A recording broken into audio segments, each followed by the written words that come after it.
All right, so I'm going to shoot this video to explain what we're looking at here.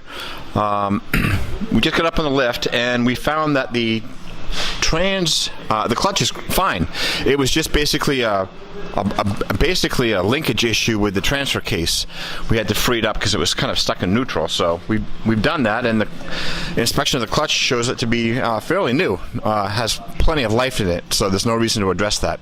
So we're finding, because the linkage was kind of frozen up, that's typical for this vehicle. A lot of little things that just need to be basically freed up. Door handles are tight, things like that. So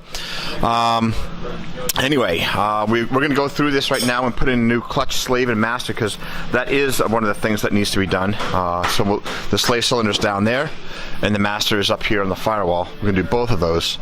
You can see the engine's all original. Looks a little, tired and whatnot, but that's typical for an older Land Cruiser.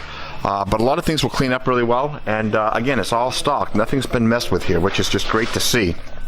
After going through and looking at it in detail, I think the worst part of the rust is sort of back here. Right there is that one section, and there's a little bit of bleeding that happens through here, which could be addressed fairly simply. Little spots here, but that stuff's not going to move too much, especially for where this is going to be living in Costa Rica. Back here, we'd put on a brand new one of these to give you good lighting. All these arms will be all cleaned up, sanded and cleaned up, but overall, this is oops. Gotta free that up, I think. Not gonna open easily. Gotta get that to open, but overall, it's in decent shape. Tailgate, fine condition there as well.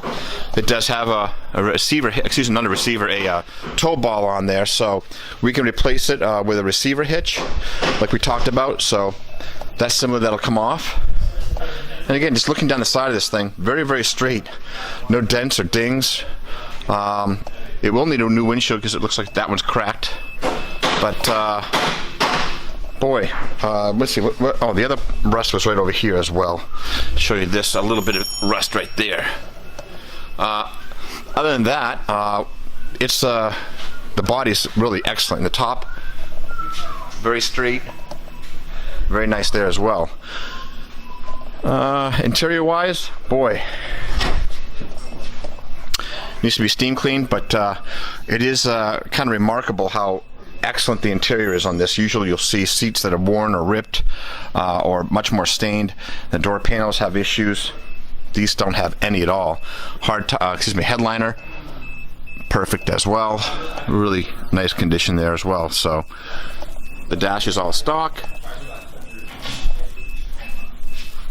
And again, all door jambs and things like that. Even the weather stripping, we talked about that yesterday. I wouldn't be quick. That's another thing that has to be freed up. Door handles. I wouldn't change any weather stripping on this. I think it's all really solid as far as that goes. So anyway, it's nice to see everything that we've discovered so far here this morning. Again, this seat is, usually this thing is a slight little tear right there. Not even actually a wear point, but usually this is all ripped up from an FJ60. That's mint. So that does say a lot about the overall condition of the truck. It's like taking the temperature. When you see things like that, you know that it's, pretty healthy truck. So we're going to go put the new clutch and slave in it today and get it so we can move it around now. And we'll talk about some of the other details. We talked about the front axle reseal. We'd like to do that right through here. And also new brakes and things like that I'll detail in our conversation. But pretty nice Land Cruiser.